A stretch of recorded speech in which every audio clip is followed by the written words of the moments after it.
law and undermines efforts to promote peace and stability in Sudan, adding that the attack caused loss of life and injuries among Bangladeshi peacekeeping personnel. He stressed that attacks on peacekeepers are unacceptable and undermine regional and international peace and security, saying that such acts will not deter the African Union and its partners from their commitment to support peacekeeping operations and protect civilians. The speaker called for those responsible for the attack to be swiftly identified and brought to justice, and urged all parties to the conflict to respect their obligations under international law, including the protection of peacekeepers and humanitarian personnel. He expressed the African Union's full solidarity with the peacekeeping personnel affected and the contributing countries. A previous report stated that 7 people had died as a result of the attack led by the Rapid Support paramilitary forces.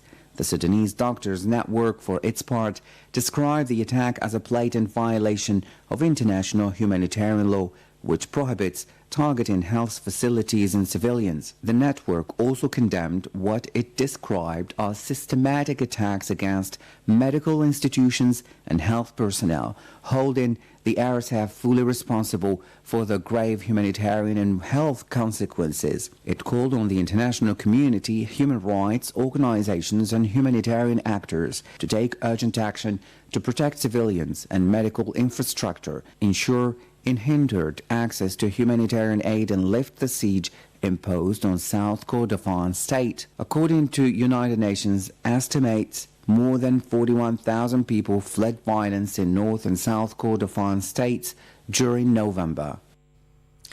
During the Global Refugee Forum Progress Review 2025, the UN High Commissioner for Refugees, Filippo Grandi, delivered a stark assessment of the humanitarian crisis in Sudan, highlighting the devastating scale of destruction, the deep trauma endured by the Sudanese people, and the urgent funding gaps that hinder UNHCR and its partners from providing adequate assistance. I returned last week from a visit to Sudan, my last UNHCR mission. It was a sobering reality check.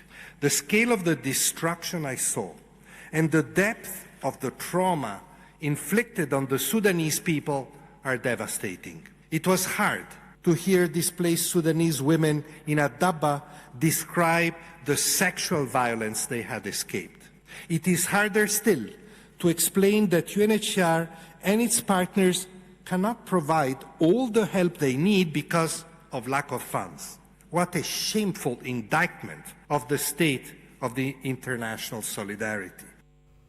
That was the UN High Commissioner for Refugees, Filippo Grandi.